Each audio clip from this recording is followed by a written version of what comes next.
स्वागत है आपका दोस्तों। मैं जीत लेकर आया हूं ऑथेंटिक सोशल न्यूज़ की एक नई एपिसोड करंट मार्केट अपडेट्स के साथ। तो दोस्तों आज का न्यूज़ ये निकल के आ रहा है कि बांग्लादेश के जो फिनेंस मिनिस्टर है AHM मुस्तफ़ा कमल साहब, इन्होंने एक बहुत ही बड़ी स्टेटमेंट दी है चाइना को लेकर।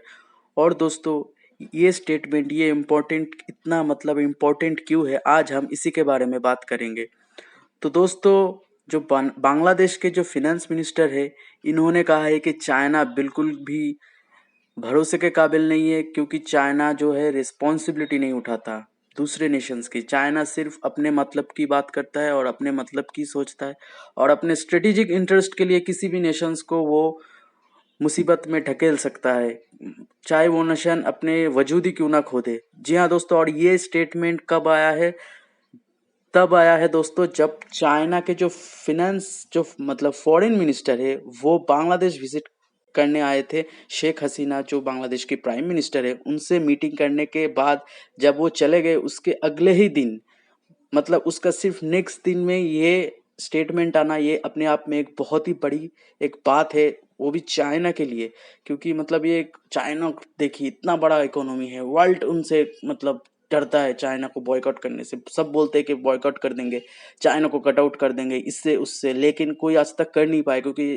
It is the biggest second biggest economy in this world. तो बांग्लादेश जैसे देश का इतने छोटे से इकोनॉमी वाले देश का जब ऐसा स्टेटमेंट आता है, तो ये एक बहुत ही बड़ी बात होती है दुनिया के लिए भी। जबकि दोस्तों चाइना का जो फॉरेन मिनिस्टर है वैंग हुई, जब बांग्लादेश आए तब उन्होंने ये स्टेटमेंट दिया कि Bangladesh most reliable long term strategic partner है चाइना का, और आगे हम इस रिश्ते को और भी ज़्यादा मजबूत करेंगे, एक दूसरे के साथ ज़्यादा कोऑपरेट करेंगे, और चाइना बांग्लादेश को मदद करेगा इंफ्रास्ट्रक्चर बिल्ड करने के लिए भी। तो ये सब दोस्तों चाइना का जो फॉरेन मिनिस्टर है ये सब स्टेटमेंट देने के बाद जस्ट उसके अगले ही दिन जब बांग्लादेश की जो फिनेंस मिनिस्टर है, जब ये ऐसे स्टेटमेंट देते हैं कि चाइना के ऊपर भरोसा बिल्कुल मत करना,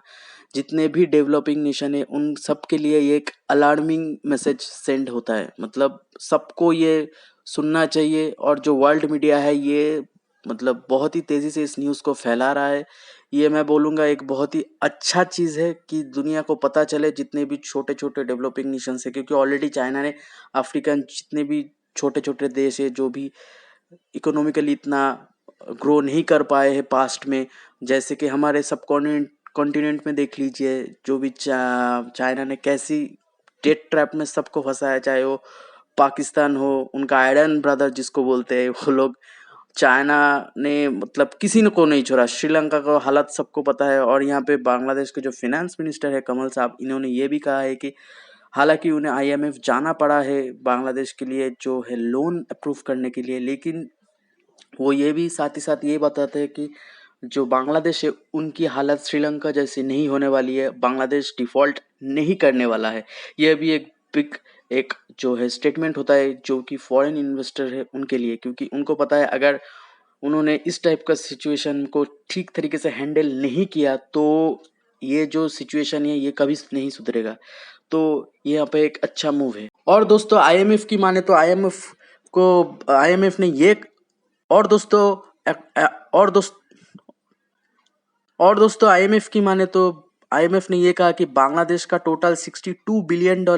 का डेट था 2021 में, और जो ये मेजॉरिटी ऑफ द डेट है ये मल्टीलैटरल लेंडर से लिया गया है। कि जो अलग अलग जो फिनेंशियल इंस्टीट्यूशन है, वर्ल्ड बैंक कह लीजिए, एशियन डेवलपमेंट बैंक,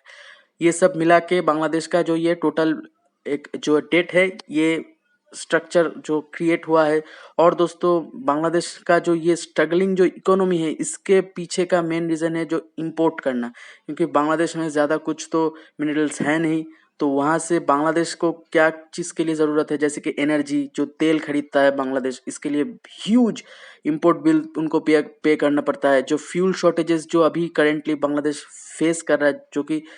एक बहुत ही बड़े परसेंटेज से बढ़ाया गया है, इसके लिए वहाँ पे प्रोटेस्ट भी हुआ है। तो इसके वजह से जो घंटों तक जो पावर कट्स होने वाले हैं, हो रहा है और आगे भी ज़्यादा होगा। तो इसके वजह से जितने भी बिल है, इसके वजह से भी जो है वो डेट आगे बढ़ता ही रहेगा बांग्लादेश को, अगर इस सिचुएशन को आगे नहीं संभाला जाएगा। तो ये एक बहुत ही अलार्मिंग सिचुएशन है सबके लिए। मतलब जितने भी जो डेवलपिंग नेशन है उनके लिए ये एक अलार्मिंग सिचुएशन है, क्योंकि ढाका का जो है फॉरेन रिजर्व जो है वो 45 बिलियन था, लेकिन एक साल के अंदर अंदर 5 बिलियन डॉलर जो है वो खर्च हो गया सिर्फ इंपोर्ट जो करता है बांग्लादेश उसके पीछे।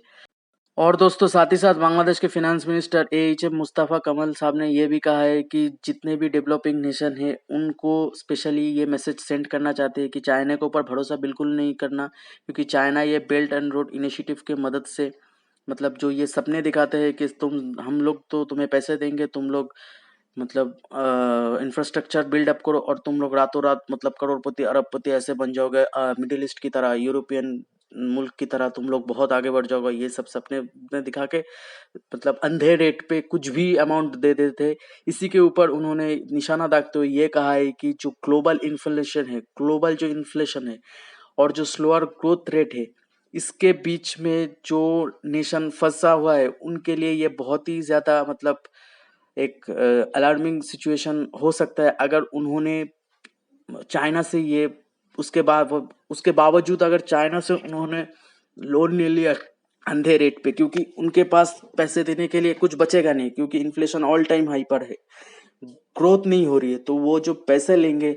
जो अंधे रेट पे, तो वो पैसे चुकाएंगे कैसे? तो इवेंचुअली क्या होगा, चाइना उस जगह को जो पोर्ट हो। और आगे उन्होंने श्रीलंका का एग्जाम्पल देते हुए ये कहा कि चाइना ने इन बहुत ही इरिस्पॉन्सिबल तरीके से श्रीलंका को ट्रीट किया है इस लोन के मामले में, क्योंकि चाइना को देखना चाहिए कि ये जो देश है जिसको मैं लेंट कर रहा हूँ मतलब पैसे दे रहा हूँ, क्या वो देश वो पैसा चुका सकता है, किस प्रोजेक्ट पे डाल रहा है, क्या वो प्रोजेक्ट फिजिबल है, क्या उस प्रोजेक्ट में उतना पैसा डालना चाहिए, क्योंकि पैसा तो आप डाल दोगे लेकिन वहां से अगर आरओआई मतलब रिटर्न ऑफ इन्वेस्टमेंट अगर अच्छा नहीं आया तो वो पैसा डूब जाएगा, तो फिर मतलब वो देश डिफॉल्टर हो सकता है। जैसे कि अभी श्रीलंका का जो हालत है, तो वो एक साथ अगर बहुत सारे देशों का ऐसे ही अगर मतलब इकोनॉमी ग्रो करने के बजाय अगर मतलब नीचे चला जाए तो वर्ल्ड इकोनॉमी के लिए बहुत बुरा है। और चाइना यहाँ पे एक बहुत ही बड़ा एक गेम प्लान लेकर चल रहा है कि बीआरआई प्रोजेक्ट को लेकर, मतलब ये एक अगर हिस्ट्री में जाए तो ये एक मतलब बहुत ही बड़ा एक प्लान है जो चाइना चाहता है कि वो कंप्लीट करे इस डेट ट्रैप के जरिए। खैर वो किसी और वीडियो में मैं बताऊंगा आप लोगों को। तो ये जो और उन्होंने ये भी कहा कि चाइना के चंगुल में और दोस्तों उन्होंने आगे ये भी कहा है कि चाइना जब लोन देता है किसी भी कंट्री को, उस कंट्री को दोबारा सोचना चाहिए, बार बार सोचना चाहिए उस लोन लेने के लिए। और दोस्तों इन सब के लिए उन्होंने चाइना को जिम्मेदार ठहराया है, क्योंकि चाइना एक बहुत बड़ी इकोनॉमी है और उनको रिस्पॉन्सिबिलिटी लेनी ही पड़ेगी छोटे छोटे कंट्रीज की, जिनको वो अंधे रेट पे जो है वो डेट बांटते, उसके बाद अगर वो नहीं दे पाए तो फिर मतलब उनका देश या फिर कुछ भी पोर्ट कुछ भी चीज़ जो है वो जब्त कर लेते हैं। और उनको लगता है कि कोई भी रिस्पॉन्सिबल कंट्री ऐसे ट्रीट नहीं करता किसी भी दूसरे छोटे कंट्रीज के साथ। और दोस्तों बांग्लादेश जो है वो बेल्ट एंड रोड इनिशिएटिव का जो एक पार्ट भी है, जो चाइना का जो बेल्ट एंड रोड इनिशिएटिव है, यहाँ पे ढाका ओन्स करता है जो 6% का। वो टोटल जो डेट है मतलब 4 बिलियन का, मतलब ढाका का जो टोटल डेट है उसका 4 बिलियन वो चाइना को देना है उनको, जो वही 6% है। तो यहाँ पर उन्होंने ये कहा है कि जो बांग्लादेश के जो फाइनेंस मिनिस्टर है कि उनको इस बात को लेकर मतलब चिंता नहीं है, क्योंकि वो उनको पता है देर से ही सही लेकिन वो इस लोन को चाइना को लौटा देंगे। दोस्तों फिनेंशियल टाइम्स का ये कहना है कि बांग्लादेश जो है आईएमएफ के पास गया है 1.5 बिलियन डॉलर के लिए। और दोस्तों ये टोटल होने वाला है 4.5 बिलियन डॉलर का जो टोटल पैकेज है, उसका 1.5 बिलियन डॉलर उनको अभी चाहिए इसी वक्त, ताकि वो अपने जो इकोनॉमी है उसको रिवाइव दे सके, ताकि वो जो डेट ट्रैप में फंस चुके हैं उस वहां से निकाल सके अपने देश को। और दोस्तों यहाँ पे बांग्लादेश के लिए एक अच्छी बात ये है कि उनका जो एक्सपोर्ट है गारमेंट्स का जो उनका इंडस्ट्री है बहुत ही बड़ा है, पूरा दुनिया इसके बारे में जानता है। और इसके लिए बांग्लादेश जो है